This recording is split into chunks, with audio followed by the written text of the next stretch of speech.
Welcome back to my channel grammar booster. আমি Prabir sir. তোমাদেরকে আজকে আমি ফিউচার ইনডিফিনাইট টেন্স অথবা সিম্পল ফিউচার টেন্সটা শেখাবো। দেখো, আমরা এর আগের যে দুটো ক্লাস ছিল সেটাতে হচ্ছে প্রেজেন্ট ইনডিফিনাইট টেন্স এবং পাস্ট ইনডিফিনাইট টেন্স সম্পর্কে শিখেছি।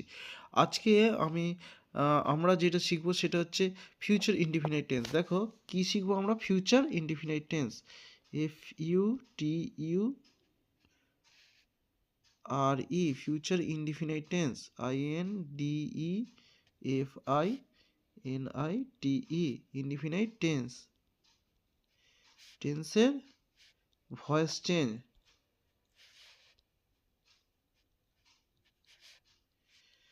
Future FUTURE, future INDEFINITE, indefinite টেন্সের ভয়েস চেঞ্জ আমরা শিখবো। VOICE, voice change, NGE, voice change আমরা শিখবো। দেখো, এই ফিউচার ইনডিফিনাইট টেন্সের ভয়েস চেঞ্জে আমি প্রথমে শিখতে গেলে ফিউচার ইনডিফিনাইট টেন্স কাকে বলে সেটাকে তোমাকে শিখতে হবে। ফিউচার ইনডিফিনাইট টেন্স কোনটা? দেখো, প্রথমে ফিউচার ইনডিফিনাইট টেন্স মানে ভবিষ্যৎকালে কোনো কিছু কাজ হবে এই রকম বোঝালে, তাহলে প্রথমে সেক্ষেত্রে কী করতে হয়, সাবজেক্ট বসে, তারপরে কী বসে, তারপরে হচ্ছে উইল বসে বা শ্যাল বসে, উইল অথবা অথবা কী বসে, শ্যাল বসে, তারপরে কি বসে, ভার্বে ফার্স্ট ফর্ম বসে, তারপরে কি বসে, অবজেক্ট বসে,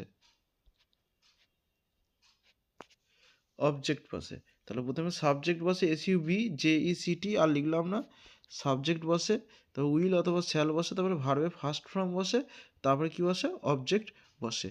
এইটা আমরা দেখলাম। এবার দেখো, এইটা হচ্ছে অ্যাক্টিভে থাকলে। এবার আমরা যদি প্যাসিভ করি, এটা অ্যাক্টিভে এইরকম হয়। প্যাসিভ করতে গেলে কি করতে হবে সেটা হচ্ছে আমরা এবারে দেখাবো। এবার ভয়েস চেঞ্জে তো আমরা জানি যে দুটো ফর্ম আছে, একটা হচ্ছে অ্যাক্টিভ ফর্ম আর একটা হচ্ছে প্যাসিভ ফর্ম। এবার দেখো, আমরা সেইটাই শিখবো যে অ্যাক্টিভ এবং প্যাসিভের কী ফর্মগুলো। ধরো আমি একটা এক্সাম্পল দিলাম, ধরো বললাম যে nature, NATURE, nature, will, WILL, will, punish, PUNISH, punish, the giant, GIANT, giant. ধরো nature will punish the giant, এইটা ধরো আমি লিখলাম। এইটাকে যদি আমি ভয়েস চেঞ্জ করতে যাই, এটা কিসে আছে দেখতে হবে আমাকে, অ্যাক্টিভে আছে। কারণটা কি, আমি এই মাত্র আমরা দেখালাম কি অ্যাক্টিভে থাকলে কি হয়, এই অ্যাক্টিভে থাকলে এটা হচ্ছে অ্যাক্টিভ, ACTIVE, অ্যাক্টিভে থাকলে কি হয়, প্রথমে সাবজেক্ট বসে, তারপরে উইল বসে, তারপরে শ্যাল বসে, তারপরে কি বসে, তারপর হচ্ছে ভার্বের ফার্স্ট ফর্ম বসে, তারপর হচ্ছে অবজেক্ট বসে। আমরা এইটুকুটা জানলাম যে এই রকম হয়। কিন্তু কিন্তু যখন আমরা সেটাকে প্যাসিভ করতে যাব, এটা আগে তাহলে আমাকে দেখে নিতে হবে যে nature will punish the giant, এটা অ্যাক্টিভে আছে না প্যাসিভে আছে। দেখো, এই যে ফর্মটা ছিল এই ফর্মটাকে মেনটেন করেছে। দেখো সাবজেক্ট, দেখো উইল বা শ্যাল, তারপরে হচ্ছে ভার্বের ফার্স্ট ফর্ম বসেছে, তারপরে দেখো অবজেক্ট বসেছে।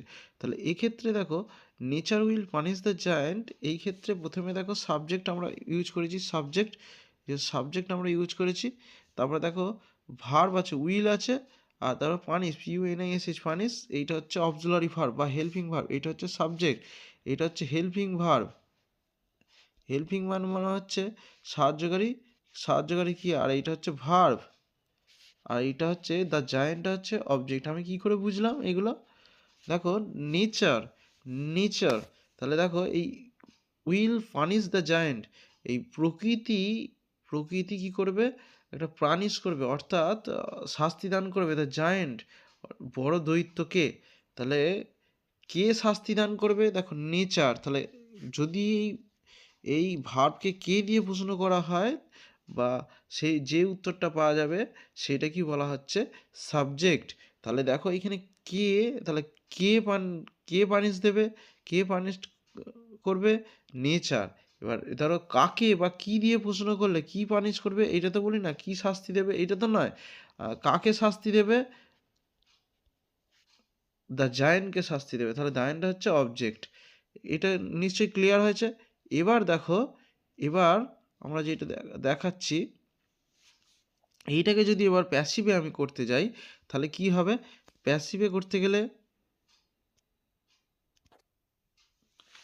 প্যাসিভে করতে গেলে দেখো ভালো করে লক্ষ্য করে কি ছিল, nature will punish the giant, তাহলে কি হবে, দ্য জায়েন্টটা প্রথমে সাবজেক্ট হিসেবে ব্যবহার হয়ে গেল, দ্য জায়েন্ট, ধরো কি হবে সেটা, দ্য জায়েন্ট, GIANT, জায়েন্ট হলো। এবার উইল, উইল থাকলে উইল করতে হবে, তার সঙ্গে এবার বি হবে, মানে প্যাসিভ করতে গেলে বি, তাহলে the giant will be punished, PUNISHED, punished হলো। কারণ হচ্ছে এটা পার্টস পার্সিয়াল ফর্ম বসাতে হয়, তাহলে দ্য জায়েন্ট উইল পানিশড কী হবে, বাই নেচার, NATURE, নিশ্চয়ই বুঝতে পেরেছো। তাহলে nature will punish the giant, তাহলে the giant will be punished by nature, এইটা করা হলো। এবার তার মানে আমার ফর্মটা কীরকম বসানো হলো, ফর্মটা যদি আমি দেখি তাহলে ফর্মটা কীরকম হলো, প্রথমে ছিল সাবজেক্ট, তারপরে কি হলো, তারপরে ছিল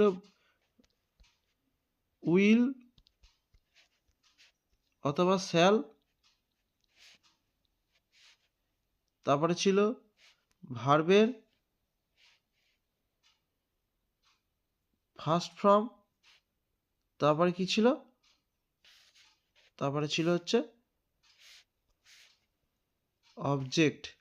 তো সেটা কি হয়েছে, অবজেক্টটা এখানে চলে এসেছে, প্রথমে হলো অবজেক্ট, ও লিখছি, প্লাস হলো কি শ্যাল বি অথবা উইল বি, কি হলো শ্যাল বি অথবা উইল বি, প্লাস কি হলো ভার্বের থার্ড ফর্ম বসলো, প্লাস ভার্বের থার্ড ফর্ম মানে কি পার্টস পার্সিয়াল ফর্ম, প্লাস কি হলো, প্লাস হলো সাবজেক্ট। দেখো তাহলে এইটা হচ্ছে আবার এইখানে চলে এলো, তাহলে অবজেক্ট হলো, তারপরে শ্যাল বি হলো, তারপর উইল বি হলো, তারপর ভার্বের থার্ড ফর্ম বসলো, তারপর হচ্ছে সাবজেক্ট। কিন্তু এই সাবজেক্টটা লেখার আগে তোমাকে কি করতে হবে, এখানে একটা বাই বসাতে হবে, বাই বসাতে হবে, বাই, তারপরে হলো কি সাবজেক্ট। বোঝা গেছে? এবার দেখো আমি তোমাদেরকে কিছু এক্সাম্পল দিলাম, একটা দুটো এক্সাম্পল দিচ্ছি, দেখো সেইগুলোকে তোমরা করতে পারো নাকি। দেখো আরেকটা এক্সাম্পল দেখাচ্ছি, I will teach her a lesson. তাহলে এই ক্ষেত্রে দেখো আইটা হচ্ছে সাবজেক্ট, তারপরে দেখো এই উইল টিচটা হচ্ছে ভার্ব, এইটা দেখো একটা অবজেক্ট, কি কেন, আমি কাকে শেখাবো, দেখো হার, তাকে শেখাবো, কি শেখাবো, কাকে শেখাবো বললে কি আসছিল, কাকে শেখাবো বললে আসছিল হার, মানে তাকে শেখাবো। আর কি শেখাবো যদি কোশ্চেন করি তাহলে কি আসছিল, এ লেসন, তাই তো।